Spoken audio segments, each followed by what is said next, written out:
All right. So you started off in the flipping business working for somebody else as an acquisitions manager.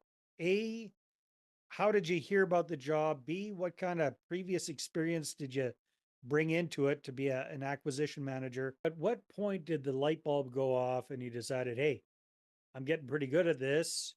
Why don't I start my own flipping company? I had like 5 years of sales experience. I had Right. been working in the insurance industry. So I got the gist of doing sales. I got pretty good at it. The whole time throughout that 5 year period, my passion was always real estate. So during that time of doing insurance sales, every dime I could get, I'd save up, bought my first house in 2020, lived in it, moved out of it, turned it into a rental, and was just learning as I was going. So real estate was kind of always the passion project on the side. A recruiter reached out to me and brought me this opportunity to become an acquisitions manager. As I started, first interview and meeting with them and everything like that, I realized that this is just a really good opportunity because it's mixing my skill set of sales with my passion of real estate. So I quickly jumped on the opportunity, and I had some pretty quick success. So I stayed at this company for 6 months, and those 6 months got 20 deals for the company. Nice. Produced approximately 1.1 million in profit for the company. I kind of went into this job with the understanding that if I succeeded, the path would probably be moving on to starting my own company. Mm. I did not know if that was going to be in, 6 months, 2 years, 4 years, 5 years, who knows, right? Turns out it was 6 months. So I ended up leaving that company, put my 2 weeks in, and then I was jobless. The first call I made was actually to my previous boss The insurance at guy? the insurance agency, Oh, okay. because him and I mean, I was his very first employee, worked for him for 5 years, great friends. He was also in the real estate game, in terms of just using his cash to go buy rental properties. So if I Uh, remember correctly, he had maybe 6 rental properties, something like that. mm. And so we would talk real estate back when I was working in the insurance agency. We'd talk real estate, share knowledge and all that. He had told me when I left, he said, if you ever want to go start your own company, give me a call. And so that's the Nice. first thing I did. I left that company. I gave him a call and pretty much pitched the idea of, you want to start a flipping company together. He was ready to go. He was all in, and so he brought the funding to the table, and then he also brought some other things to the table. He also has a real estate license. This is a very ambitious guy. So he's got this very very successful insurance agency, but he also has a real estate license for selling the deals on the back end, Mm. and real estate experience and everything like that. So he brought the funding and a lot of other things, and then I brought the very very direct experience of exactly what we need to do, in the inside out of the business model, right? Um, and then that was the first step, secure that funding and that partnership. For marketing, there's a million different ways to market. The idea is you're just trying to find motivated sellers. So for me these days, I'm working almost entirely with wholesalers. Okay. So Simplifies things. wholesalers Yeah. and real estate agents. It's Mm. exactly right. Simplifies things. So I know pretty much the ins and outs of doing my own acquisitions, but that doesn't necessarily mean I have a whole lot of time to do my own acquisitions. Because as you can Right. imagine, I mean, going on a 3 hour appointment, being on the phones all day, every day, follow up, it just takes a lot of time. So when we first started, we did our own acquisitions because we didn't have a bunch of flips in the pipeline, right? So I was fully focused on acquisitions. Yeah. Once we got those first few deals in the pipeline, and then we started having some money coming in from there, we had supplemented a couple of acquisitions through wholesalers. Those deals worked out really well, and so we said, well, I mean, as long as this keeps working, we'll kind of do a lot of this.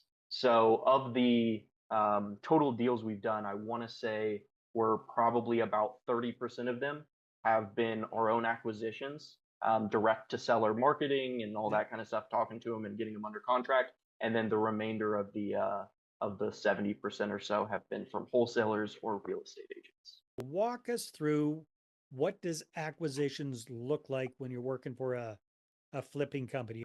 I mean, I'm selling someone on the idea of me buying their house for a very discounted rate. Yeah, you're selling them on taking a very low price for their property. Yeah. Exactly. So it's very much a value sell, as they say, right? Where we're selling on everything but the price. It's like you're not going to be getting the highest price, but you're going to be getting the quick close and all the other All benefits, the quick cash close and the yeah. all cash, the easy transaction, the let you stay in the house if you need to stay in the house, the take over your tenants if you don't want to evict them yourself, all that kind of stuff. Mm. Sitting in someone's home for 4 hours talking everything under the sun, right? All about their problems, their family, their situation of whatever it is they're going through, whether it be a foreclosure or a probate situation or XYZ lost their job, whatever it is. Usually about them really wanting to work with me as an individual and trusting that I could do, what I say I can do for them. As a wholesalers, I really just look at it as a way of outsourcing the acquisitions, the sales guy, right? If you've ever worked with a wholesaler or tried to work with a wholesaler, you'll know that they do have a lot of deals, but they do not have a lot of deals that work. It's a lot of weeding through to find the ones that the numbers actually work on. And it's a lot of negotiation. Most of the deals I get from a wholesaler, I have to negotiate 15, 10, 20K below what they're asking, right?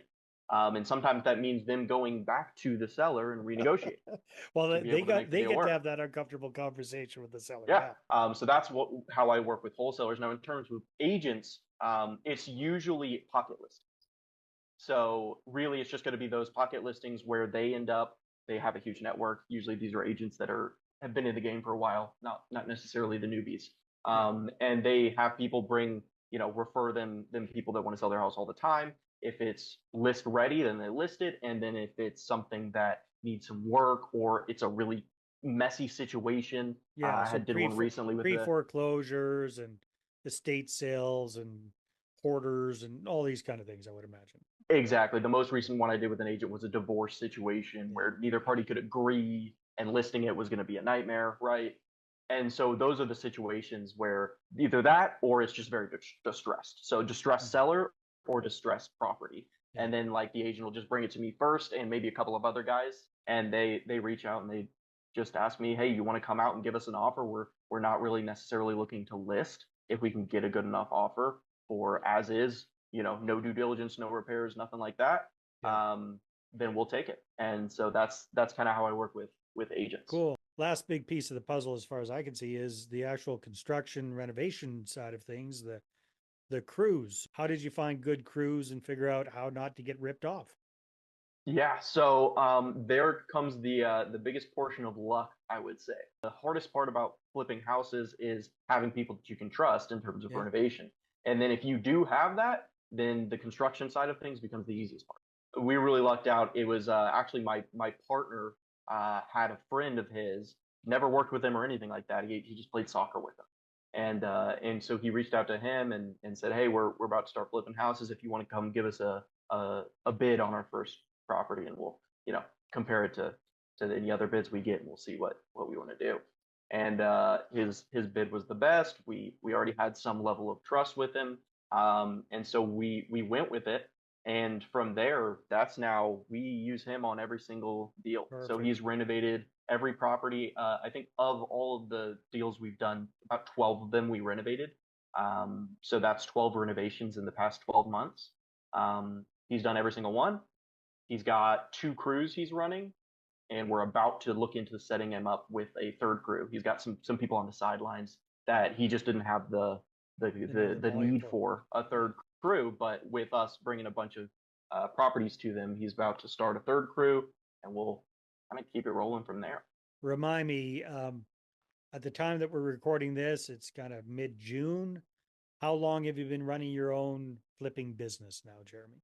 1 year in the business. Yeah. And in the past year, we have done a total of 15 flips. So yeah, hit the ground running, and so far so good. And you've got a few more in the pipeline, if I understand correctly. That's right. Yeah. Got 2 in the pipeline. Feeling kind of dry. I need to fill it up. Got to get a couple more for June. Well, that is awesome. Congratulations on your success. Congratulations on transitioning from employee to business owner